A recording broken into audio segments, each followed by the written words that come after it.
Hello and welcome, everyone. Matt with Lab Stats here. We are going to go ahead and get started with the webinar. A few quick things while we're waiting for everybody to boot up and get going here. I just wanted to enable the chat for everyone. Let's see if somebody could give me a thumbs up in the chat. Want to make sure that we've all got access to that. And then I wanted to mention there will be some time at the end for a Q&A. There's going to be some really interesting information presented here. And if you have any questions, I want to make sure that we have those answered. Make sure everyone should have access to that. Perfect.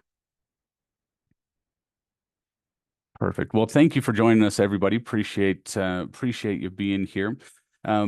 We have got a very exciting presentation ready to go today. But first, I wanted to introduce a poll. Let me quickly share my screen.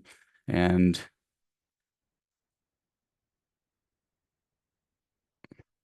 there we go.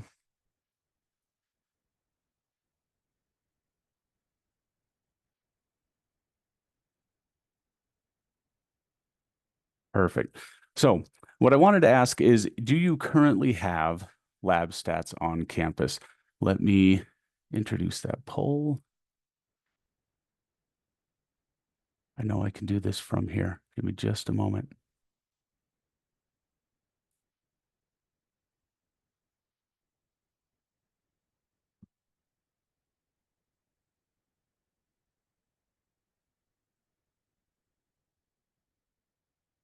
Okay, so we'll leave this up on the screen for just a little bit. Lab stats deployment. Do you currently have lab stats on campus? Yes, no, not exactly sure. I see some of those answers rolling through. If you're unfamiliar with lab stats is an IT asset management tool. We provide data for all sorts of things. Who's using what? Where is it on campus? What is functional, what is not functional, all sorts of ways to get a more complete picture of your IT assets on campus. And with that data, you can do some very interesting things and very powerful things. And in today's presentation, we're going to talk to a few folks who have done exactly that. We'll talk to our very own John Falushko. We'll talk to Daryl Story and Mark Heidel. Let me go ahead and end this poll real quick. It looks like there's kind of a mixed bag. So we've got some folks have lab stats on campus, some people do not, and some people are not sure. Well, let's go ahead and get started here.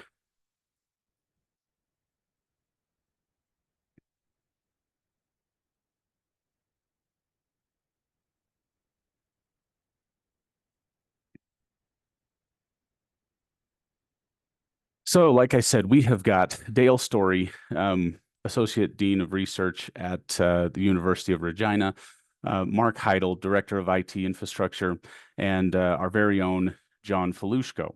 If you've been to these webinars before, you've probably heard from John and myself, but this is Mark and Dale's first time presenting in this format. We actually presented with them at the Can Height show, but they have used data in some very powerful ways to totally transform how they are presenting their IT resources to the public. So, out of there, going to go ahead and pass the baton over to Mark to tell us some of the ways that he's done that. Well, their team has done that rather. So, Mark, the time is now yours. Thanks, Matt. So just an overview of what the talk's going to look like. Overview, how we use data to drive decisions, some of the adaptations that we've done at the U of R, some driven by lab stats, some just related to COVID, etc. And then finally, some more advanced uses of lab stats. Next slide, Matt.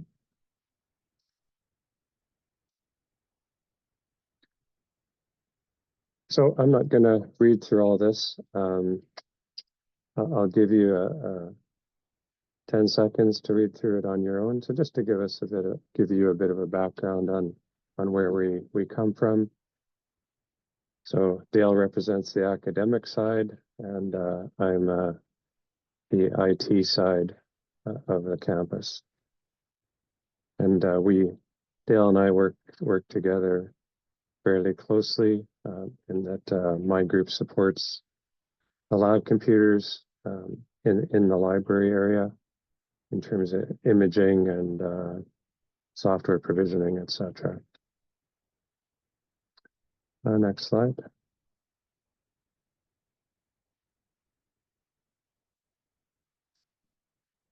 So just some lab general trends that I'm sure most of you are encountering.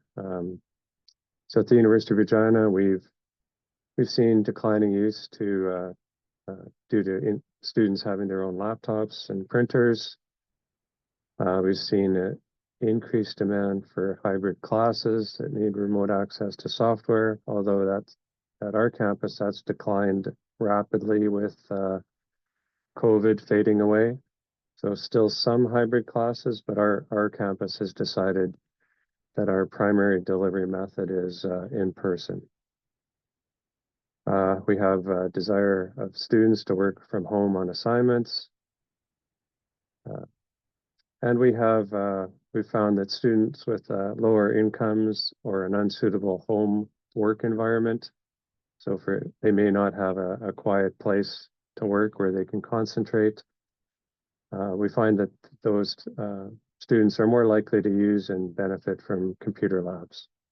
Well, they may have a laptop, all the technology, just no place to work properly. Next. So times are uncertain, presents some challenges.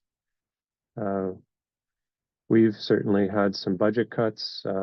In Canada, international student enrollment has been reduced. And it's harder for international students to get citizenship, so that's causing some budget challenges. Government policies in terms primarily related to international students are causing issues. We've always had do more with less, and all of these combine to make long-term planning feel like a bit of a crapshoot. Even though you have to do it, you're not quite sure where things are going to head in the next year or two. Next. So the title of the presentation is Are Computer Labs Still Relevant? And our answer is yes, they are, and we have the data to prove it. So in challenging times, budget, etc., it's good to have data on computer usage and software usage. And we do that by using lab stats. So that allows us to monitor the usage in the labs. So that we can right size the number of labs and also the number of computers in the labs, which allows us to optimize our spend. So we may have 30 computers in a lab, but find out that the maximum usage is never exceeds 25, and that allows us to reduce computers, allows us to defend our budget with data in case anybody's questioning the value of labs, allows us to review software usage and reduce licenses where applicable. And lastly, one thing it's allowed us to do is defend against space grabs where faculty want space. And historically, we had one case where faculty wanted space, talked to the space planning folks and our facility management, and didn't really ask us until it was essentially a done deal. So that was before lab stats. Now we have data to prove the value of the lab and help us defend against that. Next. So over to Dale. All right, thanks, Mark. Yes, so a bit of background about the Oh, I just lost the slides there. Yeah, give me just a second. I just got a Okay, good. notification that the chat is disabled, so I'm trying to enable that for everybody here. So give me just a moment. I did want to mention, guys, we have both the Q&A function and hopefully the chat enabled here. If I can get this We're just enabled. testing your memory, Dale. Yeah, that's right. I apologize for the intermission here. I think it should be enabled now. So if somebody, there we go. Jose, thank you so much. So if you have any questions, I mean, feel free to chat in the webinar chat there. But any questions are probably better off in the Q&A section. That kind of compiles them so that we can answer them at the end. I don't want them getting lost in the chat if that's the case. So. Yeah, feel free to use the chat, but the Q&A function is where we'll answer those questions at the end of the presentation. So um, I apologize for the interruption there, but Dale, let me go ahead and share again, and we'll pass that time right back over to you. All right, there we go. All right, excellent. Yes. All right, so a bit of background about the Archer Library and Archives at the University of Regina. So it is one of the major student hubs on campus. We have over 500,000 visitors per year, which is compares favorably to a lot of our peer institutions. And there's also, I just looked it up in lab stats this morning. There's 182 computers over the 6 floors, 5 floors plus a staff floor in the library. So we've got the main floor computer commons, which is pictured here. We've got collaborative study spaces, group study rooms. We've also got noise zones so that there's quiet study zones and more collaborative spaces where noise is not discouraged, I guess we'll say. Uh, we know that Mark had mentioned low-income students and students with in living conditions where they're living with a lot of other people. So we know that students do come here to escape and study here. So next slide. What we also know about the library space is that there's higher student per seat ratio than many of our peer libraries. So we're a very busy place. We know our we often have peak occupancy between 12 p.m. and 5 p.m. And that's correlated through several data points, including lab stats data. The thing is, we're not a huge building. We've got five stories of 5 stories plus a sixth floor, which is rather small for a university our size, and it's critical to maximize space. We've got our print collections, we've got students studying, we have students who want to do collaborative work, and so really everything we do ends up being is a we need to think about this space as a multi-purpose space. How do we get the most? How do we maximize it? So, next slide. We also have the largest instructional computer lab on campus. So it's actually 2 rooms with a dividing wall, and it's HyFlex enabled. And we've actually, with the help of LabStats, we've looked at different configurations over the years. Um, so right now, this is all laptops, but we've actually tested out scenarios where we have half PCs and half laptops, just to see what was used more. And actually, in our current configuration, we've ended up back on all laptops. And it's always been a bit of a this is probably our most mixed use space because we use it for presentations, we use it for classes, but the computers are always being shifted aside and other students are using them, but we still need this number of computers in there for some of the larger classes we have. So next slide. So the library and lab stats, our initial interest was actually usage maps. We knew our computers were very well used, and this goes back, I think, 6 or 7 years now when we first talked to Mark about this.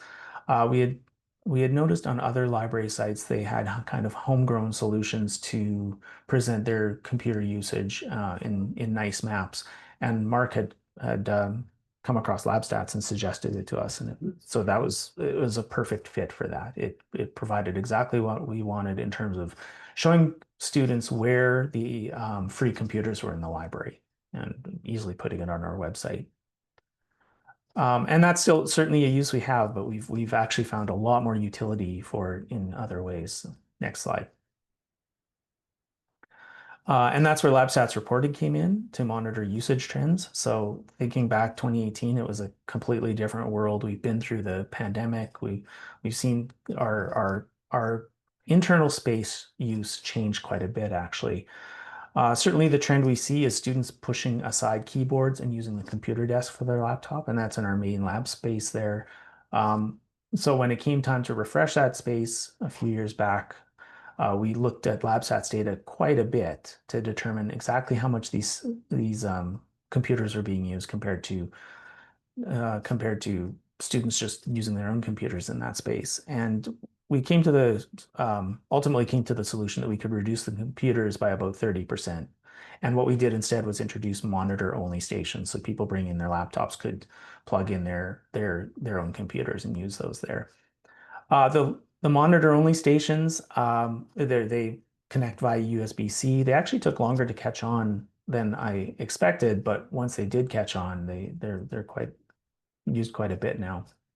Of course, we can't really monitor those quite as well. We have to rely a bit more on observational data there because we don't have the lab stats on those machines. So, but certainly we continue to monitor this, and every time there comes it comes time for another refresh of the machines, we work with Mark's team in information services to kind of decide on an optimal number for moving forward. So we also made this decision just as we were coming out of the pandemic, and there's a bit of concern that things might actually return completely to normal, and we might be shortchanging on the computer front. But we actually ended up this was a pretty good amount to have the last few years. So, and that's all due to lab stats. Next slide.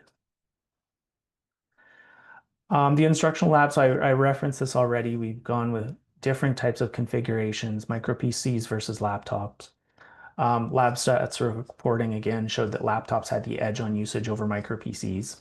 And we think that's just the way students use them now. We see them clustering around single computers. They need more space on the tabletop. They're doing a lot more group work. There was also a bit of interesting feedback in terms of instructor preference in the space because the PC monitors were blocking the view of the students' faces, and that's something computer labs have always had. But if we're looking to make this as multifunctional as possible, have it as a presentation space as well as an instructional space, then this is where we settled here. With our most recent refresh at the same time, we were also able to reduce the total computers by 15%. Now, this is a challenging one because we do still have large classes that actually have, and certain events like registration days where students come in and register. So we do need computers, enough computers to handle the peak, as it were. Let's see, I think we're on to the next slide there. Yes, and this is the graph of the so this is straight from lab stats. This is the peak usage history for things. And so you can see the computer commons it's doing pretty good for averages. There's always certain peaks in there because this is taking over several months. So it's an average, but it gives you a sense of what we're able to see in the software. And actually, I think we're coming up for a lot of the computer commons and the upper floors coming up on another refresh. So we'll be needing to look at this again a little bit more closely. And now I think next slide, I'll turn it back over to Mark. So the library uses lab stats quite a bit.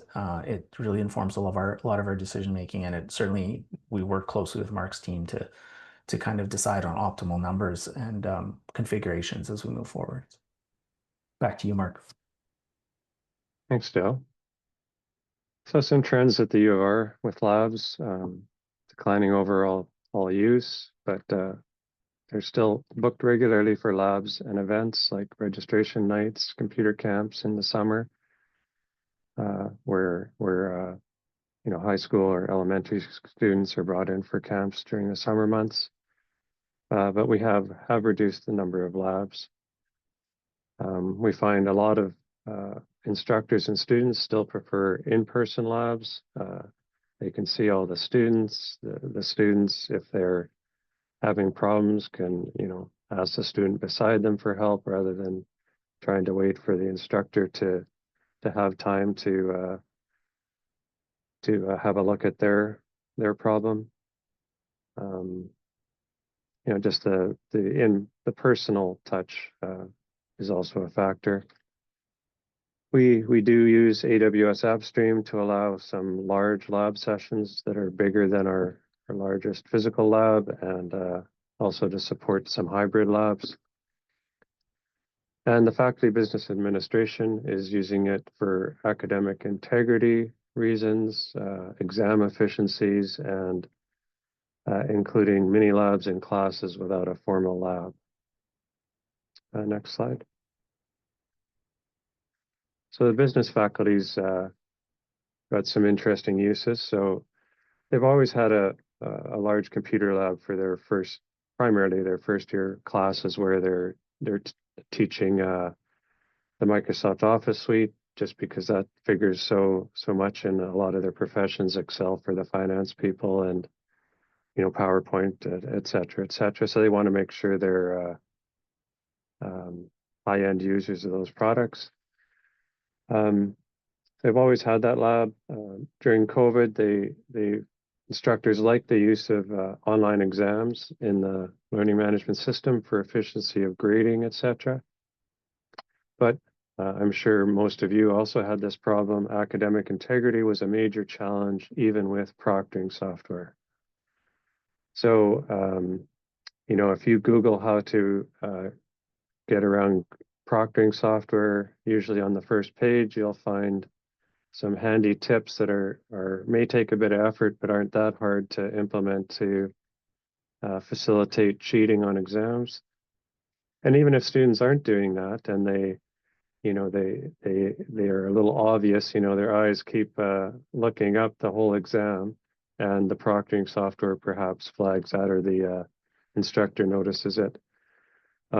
It still was a major burden trying to deal with those disciplinary cases, because the students, you know, always claim that they've got an eye twitch and they're not looking at post-it notes on the wall, and they make appeals, et cetera, et cetera.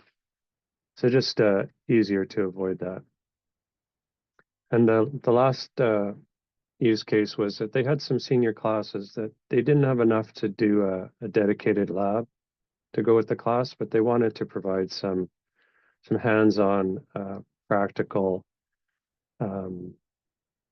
use cases during the class, so students could get a better understanding of complex software usage right in the class. So they ended up expanding their computer lab up to 70 seats to handle more of their larger classes. They included hybrid support with a second operator station to make it a well presented hybrid class. So they could have a co-op student hired to help them manage participants and questions in Zoom. So the lab is booked regularly for 100-level business software and a variety of other classes, and also by classes that are using it for midterms or in finals. And most of the hybrid classes indicate exams will be in person, and that's to get around the academic integrity issues. Next slide.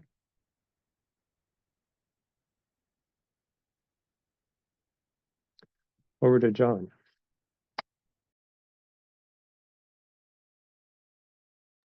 John, you're muted. Thank you. Thank you, Mark, Mark and Dale, so much. It was so encouraging for me to see what you guys are doing at LabStats, or at University of Regina. One of the problems of working on software is it kind of goes out in the ether, and you don't get to see if it does what you say it does on the tin very often. So it's very cool to get to see what you're doing with that. I think Mark touched on this, Dale, as well. Some of the trends we're seeing across campus, we're seeing these budget cuts, we're seeing these changes in international student flows, which are affecting revenue for most higher education institutions around the world. And we're seeing this hybrid environment, and then on top of that, a series of changes to teaching methodologies and heuristics involving moving to hybrid environments, more and more group work, and then the rise of AI. And all of those are being tackled in all kinds of interesting ways that LabStats can help with. So one of the most common trends we're seeing everywhere is more and more VDI and VM environments. So virtual desktop and virtual machine environments and app virtualization. And that enables all students to access virtually all the same hardware, all the same software on whatever their end user device is, or the school's end user devices. We're seeing that provided, and LabStats can be installed on any VM, any VDI environment, and track that usage there. And that's a very common use case we're seeing growing very quickly. We're seeing that those VDIs and VMs used on their own, but also in some cases, especially in community college environments, using Chromebooks and Chromeboxes as the end user device. I don't know how long that trend is. I've seen some interesting data recently on breakage rates for Chromebooks and boxes that indicate that they actually might be more expensive than Windows and Macs over the long term, given their breakage rates. So we'll see if that trend continues, but LabStats has a client for Chromebooks and Chromeboxes. And that's often done either as carts in the classrooms, as Dale was showing in the library. We're also seeing a massive rise in loaner laptops. There's been a lot of research around the world on the impact of the availability of a computer to take home on course completion rates and graduation rates. And our campuses that have done pretty significant loaner laptop programs have tended to almost double those every year. So taking funds from less used labs and repurposing that to loaner laptop programs. I was at a large university, one of the top 10 largest universities in the UK a few years ago, and every wall in their library, as well as several of the walls in the student union building and a couple other buildings where students congregated, were covered in lockers filled with laptops, and the students could swipe their student card, take out a laptop, take it home with them, borrow it for 2 or 3 weeks even, bring it back, plug it in. And they were using LabStats data and increasing the deployment of those every year. That was driven, in their case, that was a UK school. So in the UK, they have this really interesting additional data point, which is the National Student Survey, which is a survey that 70% of final year students take. And the score on that survey determines tuition the school is allowed to charge and the school's ranking. So that same school I was at, they had purchased every single ad on one of the London subway lines. So every single car on every single subway train you got into had an ad for that university, and it quoted the score on that survey. One of the sets of questions that was a score on that survey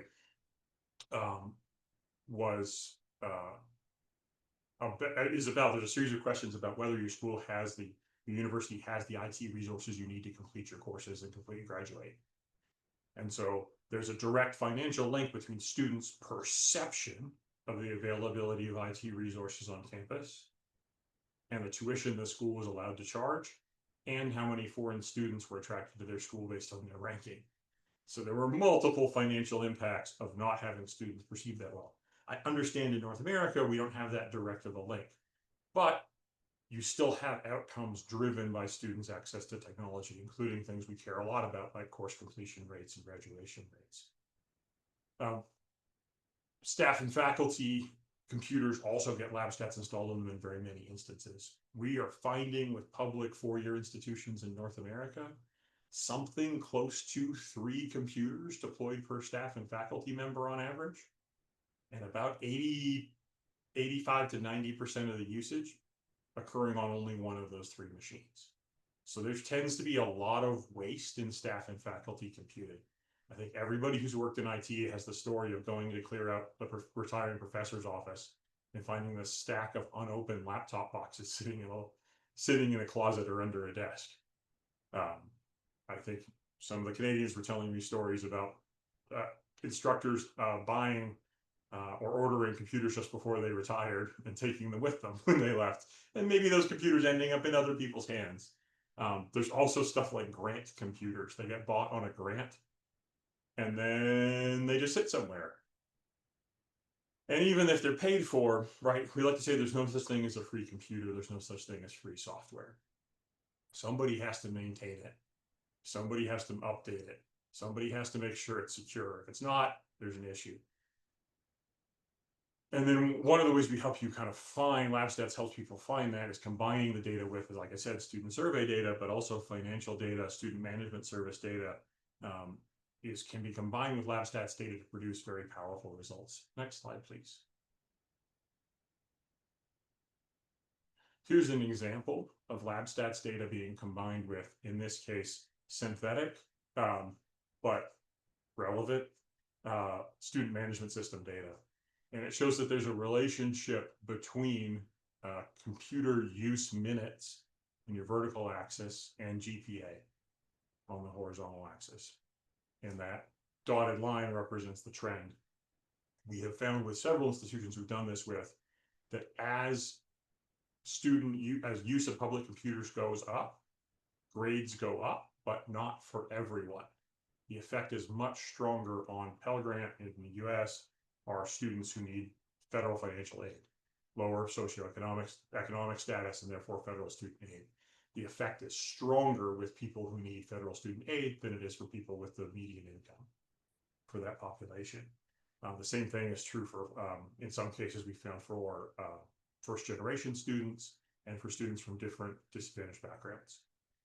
So this is an example of combining LabStats data, the minutes in use per user, with student information from your student management system or student information system to understand who is impacted by access to technology. This is also the shape of this line is something that changes with things like a large, in some cases, in every case where I've seen the data with a loaner laptop program. You deploy loaner laptops, you know, that single mom who's going to school and working 2 jobs and trying to take care of her kids, getting to a computer lab, well, she's got to arrange childcare for that or bring her kids with her. If she can take a laptop when she's at class and on campus and take that home with her, that's a resource that's more flexible that she can use, you know, when the kids are sleeping, and tends to increase GPA and graduation rates. Next slide, please. So that's an example of something different that we're seeing some people do. And Mark and Dale talked about this some. They're talking to academics, they're talking to students, talking about what they want, and the academics, you know, outcome. The academics are trying to reduce the amount of time they spend proctoring exams and dealing with the fallouts from proctoring service flagging people. But you can really tie in IT data with any of the outcomes your campus is driving to. So data from LabStats can be used to understand correlation between IT resource usage and grades and graduation rates. It can be used to maximize efficiency, like Dale did by right-sizing labs and VDI environments. To ensure equity by tracking access across student groups and locations. To support student success by linking tech use to academic outcomes. To strengthen planning with data-driven budget and refresh decisions. Now, one of the things we see on this is you'll notice, like, Dale's got a very busy library. His busiest moment of the entire year, when we looked at the data he showed about, what, 40% utilization. 40% of all the computers were in use at a single moment. Now, all of those computers got used. Yes, Dale. Sorry, it was actually 80%. 80%. It was the numbers on the graph for the per computer. So, but yeah, 80%. Now that's incredibly high. At a lot of American 4-year state-funded schools, we see that the peak concurrent utilization across campus is 20%. So just like in a lot of other things, the Canadian institution, the British ones, and the community colleges tend to be a lot more efficient than the larger American institutions for various reasons. But there's a lot of budget available, a lot of savings available by right-sizing labs and by converting those labs to different formats. As Mark and Dale mentioned, there's a huge trend to group work. My wife just completed a graduate degree about 3 years ago, and we worked out that 80% of her assignments in that graduate degree were hybrid group work assignments. So group work assignments with a mix of people who are on campus and off campus. and having to work together as teams of 4 and 5 and 6 people. And so what kind of technology does that require? Well, it requires meeting spaces with good cameras and good mics so that you can have the group on campus communicate clearly with the people who are off campus. And we've seen a lot of labs converted to those spaces. Those same spaces, multiple chairs, multiple desk spaces, 1 or 2 computers with good mics and good screens, turn out to be almost ideal for all of your contract instructors to do office hours. And in fact, we'd seen labs where 80% of the utilization of those labs was contract instructors and not students. And so in one case, the university converted that space to like a WeWork, build your own office space with movable walls so that the contract instructors could have places to work, but also students could come and grab it to do group work.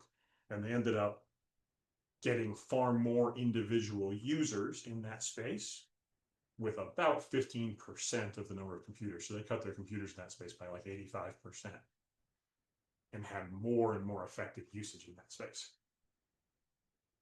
And then none of this matters, like Mark was talking about, unless you can convince all the stakeholders. The data's got to come out in ways that you can tell stories about it to convince the people who are making the decisions about what needs to be done. You got to defend your budget. You got to drive the decision-making process. So I've got a question I'd love to see in the chat or in the Q&A. What outcomes are driving your IT decision-making? What does good look like on your campus? Is it a financial number? Is it a student survey number? Is it a bunch of people's gut feels? Is it, hey, the dean walked down the hallway, and every time the dean walks down the hallway, the lab's empty, and so I don't think we need those labs.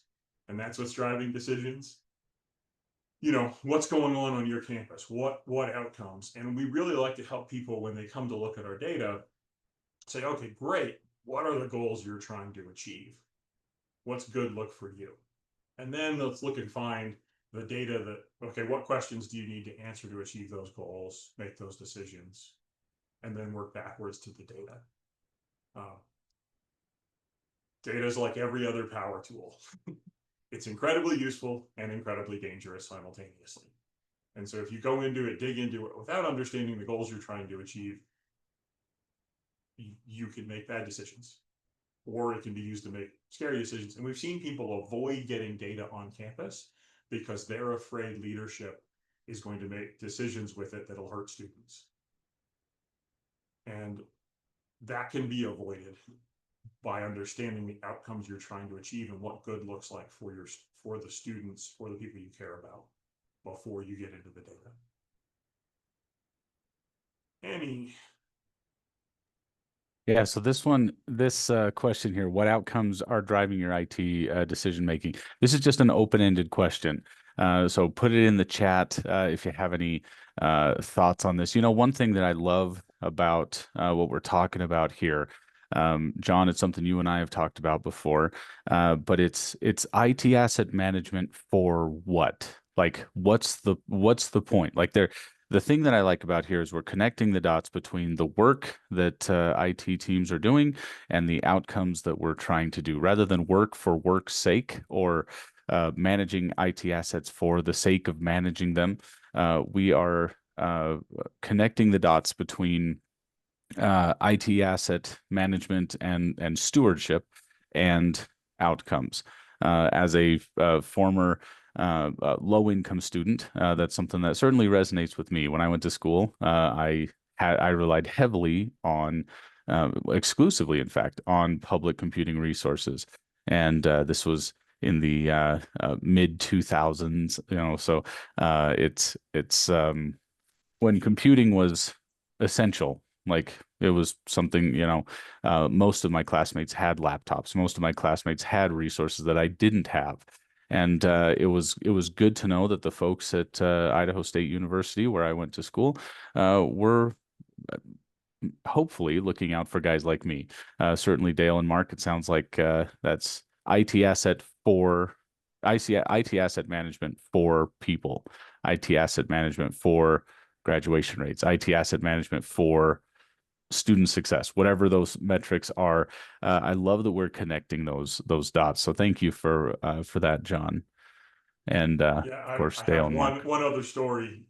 We were out traveling campus, and it happened to be the last day of the semester.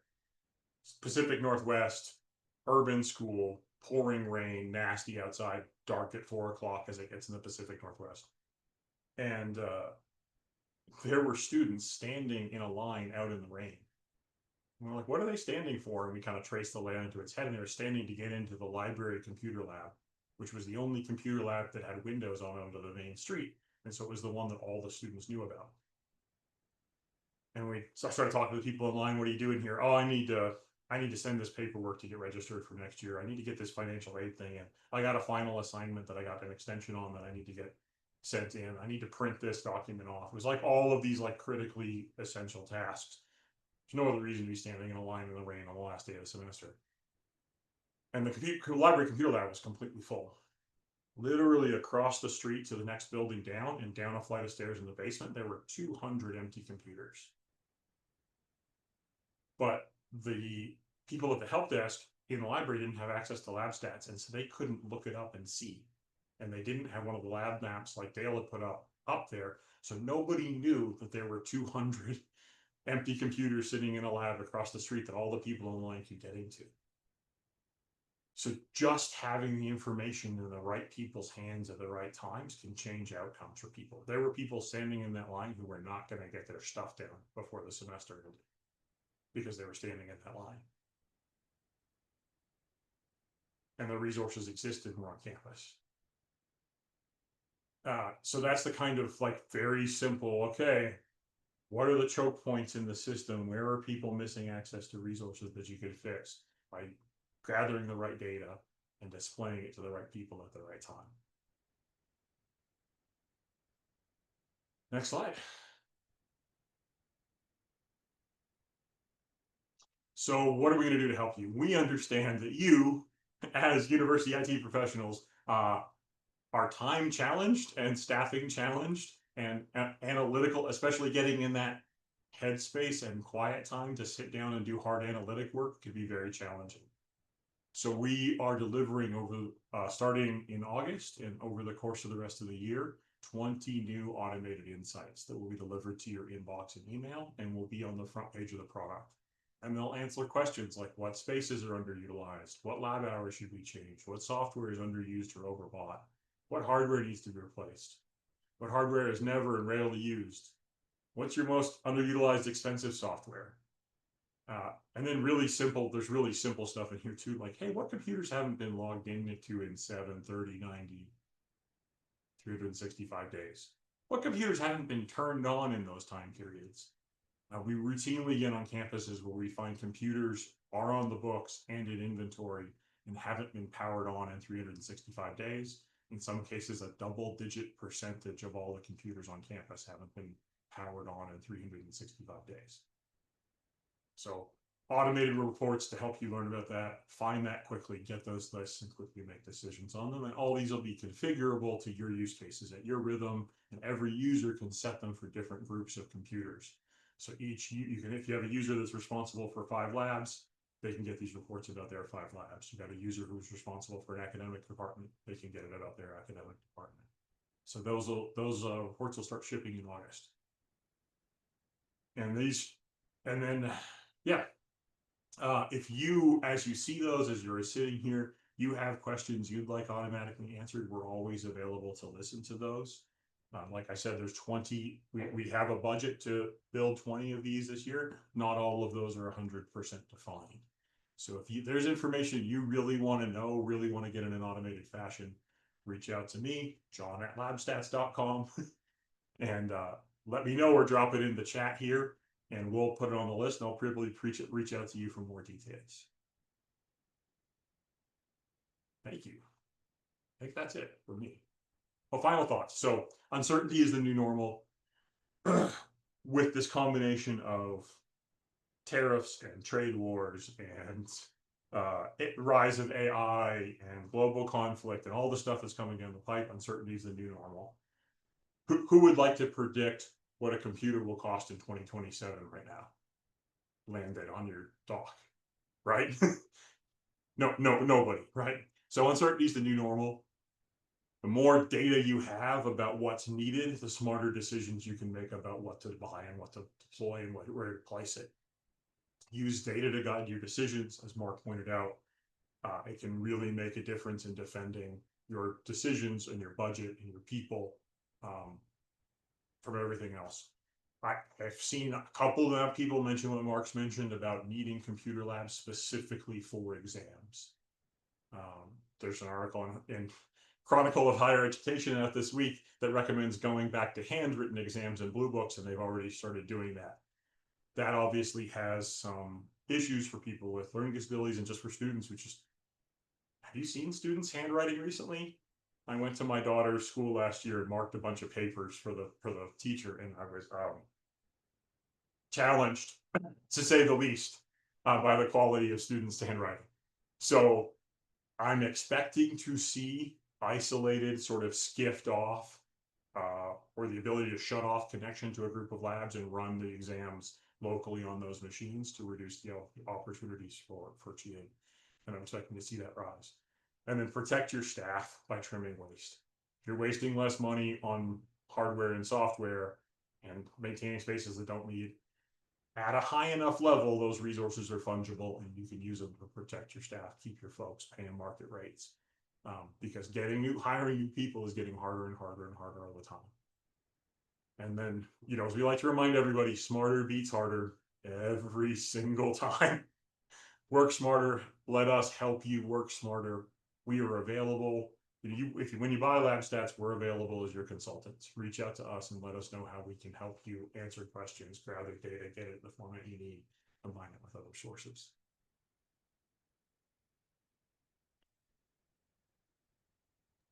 Perfect. Thank you, John. Appreciate it. I have got one last poll. So we've talked about a lot of exciting stuff today. The University of Regina has been a great example of ways to lead a data-led institution or department concerning IT resources. What I want to know is do you want more information about this? Is this something that you would like help with, whether you have lab stats or not? If you have lab stats, we'll help you get to the information that you need. Like John said, we are your advocates. We are your consultants. We will help you get there. If you don't have lab stats, I know some people who can talk to you who would love to help you get this deployed on your campus. So let me go ahead and share this poll. Give me just a second here. And then while they're doing that poll, Mark and Dale, there's a couple of questions for you. How large is U of R? So U of R is about 14,000 full-time equivalent students, about 2,000 full-time equivalent staff. So mid-sized university, a mid-sized Canadian university. And a beautiful campus in a beautiful city, which we got to experience when we were up there for Canhite a couple months ago. And can you provide an overview, Mark or Dale, or both of you, of your current staffing on your teams? Sure. So my central team that supports labs, and that's a mix of public labs and faculty labs. So I guess the library would be an example of a faculty lab. It's 3 technicians plus a co-op student that handle that. I know some of the faculties provide some support in the lab. So library has a technician that, may assist with, the mouse is unplugged or those kind of issues, or help deploy new machines. But in general, I think most of the imaging and software deployment, hardware deployment, is mostly handled centrally. Yeah, and as Mark mentioned, we have one technician in the library who kind of handles all of the computer stuff that in collaboration with information services. So keeps tabs on everything, submits all the tickets, and manages all that when things go wrong. So yeah. And then Mark or Dale, do you guys have occupancy rates or standardization you're hoping to see in your labs? So we don't have any any formal goals. Let's say we approach it pragmatically. I think in general, reducing the number of computers to using, maximum occupancy for the year is a goal, like to gradually reduce the number of computers. But there's a number of factors that affect whether we'd shut down a lab. So it may be only 50% utilized, but if it's a long way from some other lab, maybe we leave it even though the room is half used, just for that reason. Depends on space pressures in the building where it is. There's some historical reasons why it may be hard to shut down a lab and a faculty that are more political. So it's a rather pragmatic approach. Excellent. Perfect. Well, Dale, John, Mark, thank you so much for joining us today. Appreciate it. We've got some some questions answered. I really appreciate that. I did go ahead and put up John, Dale, and Mark's email addresses here if you have any questions. But real quick, I just wanted to touch on a few things. One thing, this one's for Dale.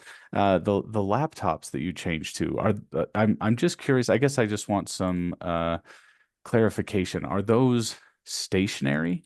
And is that so?